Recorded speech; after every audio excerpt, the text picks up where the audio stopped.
Bonjour et bon dimanche tout le monde, j'espère que vous allez bien. Je vous retrouve aujourd'hui pour qu'on fasse avec vous une recette des maquereaux. C'est vrai que généralement on n'ose pas acheter les poissons parce qu'on ne sait pas des fois comment cuisiner. Alors la recette des maquereaux, je vous la propose. Alors justement, avant de commencer la recette, si vous n'êtes pas encore abonné à ma chaîne, merci de vous abonner s'il vous plaît. Merci d'activer la cloche de notification. Merci de me laisser un commentaire s'il vous plaît.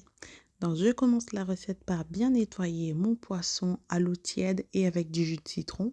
Une fois bien nettoyé, je réserve des côtés. Je prends un mortier dans lequel je vais mettre 4 gousses d'ail, 2 poivres africains, un clou de girofle, un peu de mélange d'épices au moulin et du sel et du persil. Je vais bien écraser.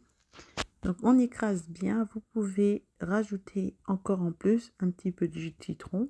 Je vais bien écraser ensuite. Si vous n'avez pas de mortier, vous pouvez opter pour un hachoir. Ça fera à peu près la même chose. Voilà. Sinon, rajoutez un petit peu d'eau pour faciliter la mixture ou voilà, pour que ça se hache très bien. Les épices bien écrasées, je vais prendre les poissons, je vais tapoter avec du papier absorbant, je vais bien les sécher. Une fois bien séché, je vais prendre la marinade que je viens d'écraser. Je vais bien mettre un petit peu à l'intérieur de mon poisson. Et sur le poisson, je vais mettre légèrement, mais vraiment très peu. On ne met pas beaucoup, sinon ça brûle pendant la cuisson. Avant de continuer la recette, s'il vous plaît, chers amis, merci à vous de vous abonner à ma chaîne, s'il vous plaît. Et n'oubliez pas de partager la recette avec vos amis, vos membres des familles. Et voilà, c'est toujours un coup de pouce pour m'aider à faire développer ma chaîne et je vous suis très sincèrement reconnaissante. Donc pour continuer la recette, j'ai pris un petit peu d'huile, j'ai badigeonné dessus mon poisson et je vais prendre un cure-dent et je vais piquer comme vous voyez sur mon poisson pour qu'à la cuisson ça ne puisse pas partir en vrille. Donc voilà, on pique comme ça avec les cure-dents pour rabattre la tête et la queue ensemble. Et puis en plus on va sceller et je vais mettre dans l'air fryer.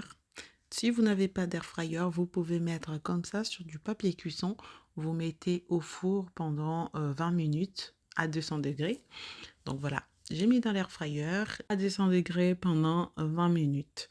Donc après, je vais préparer la suite. Je préparais un gros oignon et 2 gousses d'ail que j'ai hachées. Et je préparais 2 poivrons rouges, 3 tomates et un poivron jaune. Je vais tout hacher et je vais commencer par faire venir l'oignon et les gousses d'ail. Je vais laisser bien cuire, c'est très important parce que après, quand on va rajouter le poisson, on va juste le temps jusqu'à ce que ça se mélange avec la sauce. Donc, il faut vraiment que au préalable, votre sauce soit bien cuite. Donc, je vais laisser l'oignon et les gousses d'ail bien cuire. Une fois bien cuit, je vais rajouter poivron et tomates et un petit peu de mélange d'épices que j'ai fait pour badigeonner sur le poisson. Donc, je vais prendre le reste. Donc un peu de poivre qu'il y avait, un peu de sel, de l'ail et tout ce qui allait avec. Donc je vais rajouter dans ma sauce tomate et je vais bien remuer. Je vais laisser cuire environ 15 à 20 minutes, mais en remuant de temps en temps. Donc au bout de 15-20 minutes, je vais rajouter un bouillon de crevettes. C'est facultatif. Vous pouvez juste rectifier avec un petit peu de sel, mais j'ai préféré mettre un petit peu de bouillon de crevettes. Donc ensuite, j'ai rajouté un peu de coriandre et un petit peu de jus de citron. Je mélange bien. Vous pouvez aussi, si vous le souhaitez, remplacer le jus de citron par un petit peu de vin blanc. Donc le poisson et le vin blanc, ça se marie aussi parfaitement. Donc si vous n'avez pas de jus de citron, allez-y rajouter un peu de vin blanc et laissez s'évaporer. Et ensuite, j'ai rajouté un peu d'eau. J'ai pris mon mortier où il y avait les épices, j'ai rincé et j'ai rajouté. J'ai encore couvert quelques minutes avant d'enlever mon poisson et rajouter dans la sauce. Donc, je vous assure, cette recette, c'est une tuerie.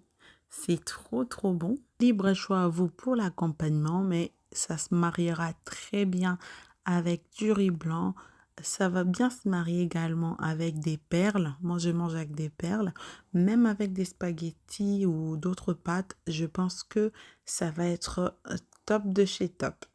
Donc voilà. J'ai ensuite, comme je vous disais, j'ai accompagné moi avec des perles. J'ai cuit mes perles à côté, comme c'était indiqué sur le paquet. Donc ensuite, on s'est servi et on a mangé, mais quel régal! Voilà, chers amis, j'espère que la recette d'aujourd'hui vous plaira. N'oubliez surtout pas, chers amis, de vous abonner à ma chaîne. Merci de liker, de partager, merci de commenter également. Je vous remercie beaucoup et je vous dis à très bientôt pour des nouvelles recettes. Portez-vous bien. Bye bye.